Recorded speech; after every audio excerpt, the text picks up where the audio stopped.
भाषण, दलीलें, हंसी। दिल्ली की राउज एवेन्यू कोर्ट के कोर्टरूम 512 में आज जब दिल्ली के मुख्यमंत्री अरविंद केजरीवाल को प्रवर्तन निदेशालय ने आगे की रिमांड के लिए पेश किया तो सब कुछ देखने को मिला। ईडी ने 7 दिन की रिमांड मांगी थी और विशेष रूप से केजरीवाल और उनकी टीम ने अनुरोध का विरोध नहीं किया। विशेष सीबीआई न्यायाधीश कायरी बावेजा ने 4 दिन की मोहलत दी जो 1 अप्रैल को खत्म होगी। कल केजरीवाल गए थे दिल्ली। उच्च न्यायालय ने रिमांड के साथ साथ उनकी गिरफ्तारी को चुनौती देने वाली उनकी याचिका पर सुनवाई की, लेकिन आज की 39 मिनट की सुनवाई ज़्यादातर केजरीवाल के भाषण के लिए याद की जाएगी। उन्होंने न्यायाधीश को संबोधित किया, लेकिन यह स्पष्ट था कि वह भीड़ भरे अदालत कक्ष के कोने में फोन और नोटबुक में नोट्स लेते हुए पत्रकारों के माध्यम से जनता से बात कर रहे थे।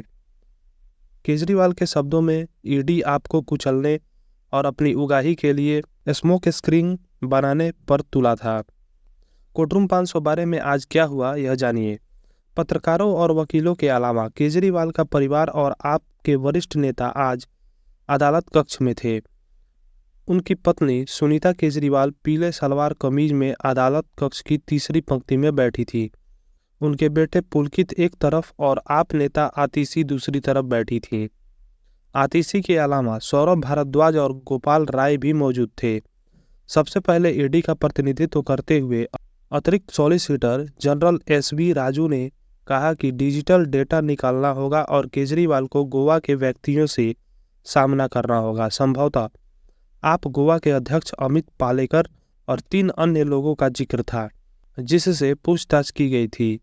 ईडी आज राजू ने यह भी कहा कि केजरीवाल के बयान दर्ज किए गए, लेकिन उनके जवाब टाल मटोल वाले रहे हैं।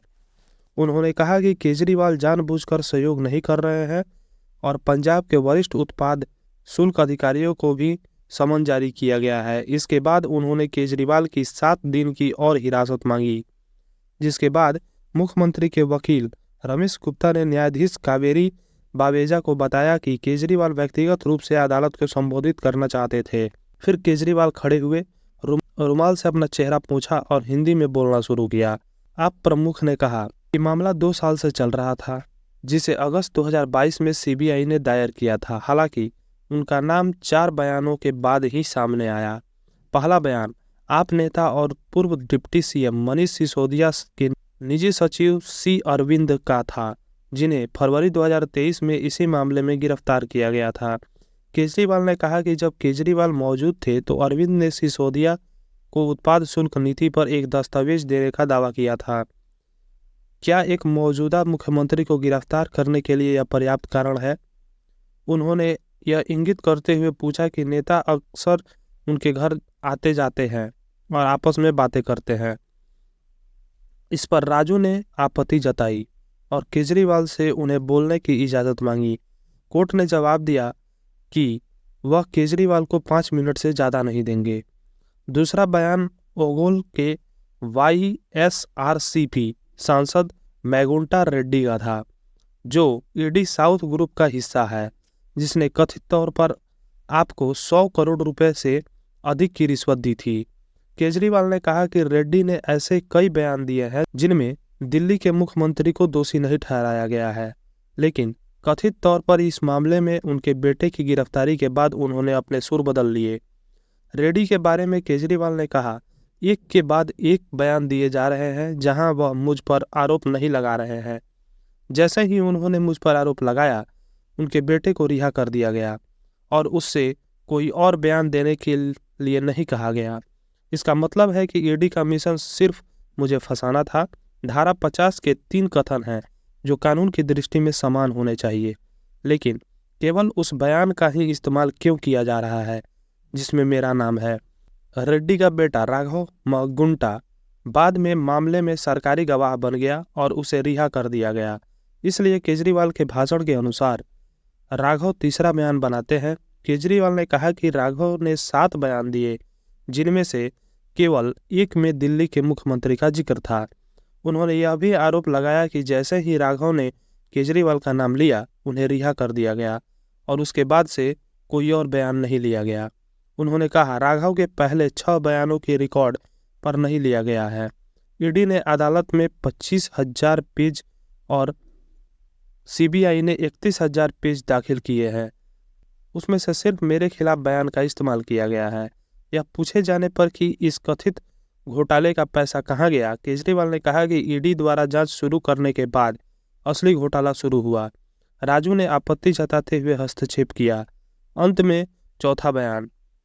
इस बार हैदराबाद स्थित व्यवसायी और अरविंदो फार्मा के निदेशक पी सारथ रेड्डी का, जिन्हें नवंबर 2022 में उत्पाद शुल्क नीति मामले में गिरफ्तार किया गया था, वह जून 2023 में मामले में सरकारी गवाह बन गए।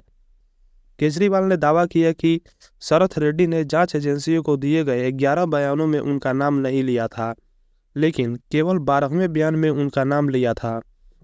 इस बयान में सारथ ने कथित तौर पर कहा कि वह विजय नायर के साथ केजरीवाल से मिले थे, जो पहले आप के संचार प्रभारी थे। केजरीवाल ने जल्दबाजी में कथित तौर पर सारथ को नायर के साथ संपर्क में रहने के लिए कहा। केजरीवाल ने यह तथ्य भी उठाया कि अरविंदो फार्मा के निदेशक ने दान दिया था 55 करोड़ रुपए। उत्पाद शुल्क नीति मामले में उनकी गिरफ्तारी के बाद चुनावी बॉन्ड के माध्यम से भाजपा में आए। उन्होंने कहा कि रेड्डी ने अनिवार्य रूप से अपनी जमानत खरीदी थी और पैसे का लेन देन स्पष्ट रूप से स्थापित हो गया था। केजरीवाल ने इसके बाद एएसजी राजू ने ईडी की ओर से बात की। उन्होंने कहा कि केजरीवाल ने एजेंसी के साथ अपने फ़ोन का पासवर्ड साझा करने से इनकार कर दिया था। केजरीवाल ने जवाब दिया कि ईडी उन्हें अपने डिवाइस अनलॉक करने के लिए मजबूर नहीं कर सकता। इसके बाद राजू ने तर्क दिया कि केजरीवाल अपने भाषण में दिल्ली उच्च न्यायालय में उनके वकील द्वारा दी गई दलीलों को दोहराकर भयानक प्रदर्शन कर रहे थे। उन्होंने पूछा कि केजरीवाल को ईडी के कब्जे में मौजूद पन्नों की संख्या कैसे पता चली। उन्होंने इसे उनकी कल्पना बताया।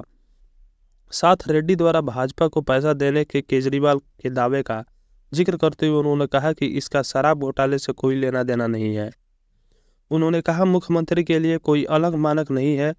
एक सीएम को गिरफ्तार करने का अधिकार एक सामान्य आदमी से अलग नहीं है। इस दौरान केजरीवाल के वकील रमेश गुप्ता ने जोरदार विरोध किया और पूछा कि क्या वह राजू के आरोपों का जवाब दे सकते हैं। अदालत ने उनसे अपनी आवाज़ धीमी करने को कहा और कहा कि उसने केजरीवाल की दलीलें सुनी है।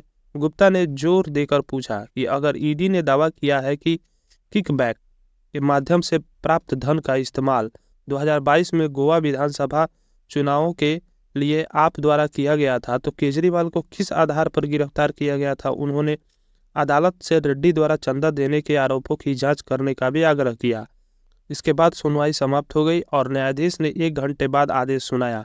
केजरीवाल को अगली बार 1 अप्रैल की सुबह अदालत में पेश किया जाएगा, जब ईडी के साथ उनकी 4 दिन की रिमांड खत्म होगी। आप सभी को यह जानकारी कैसी लगी कमेंट करके जरूर बताएं और हमारे चैनल को सब्सक्राइब करें, बेल आइकन को प्रेस करें ताकि जब भी कोई नई वीडियो अपलोड हो आप सभी को नोटिफिकेशंस मिल सके। नमस्कार, मैं शिखर भारद्वाज।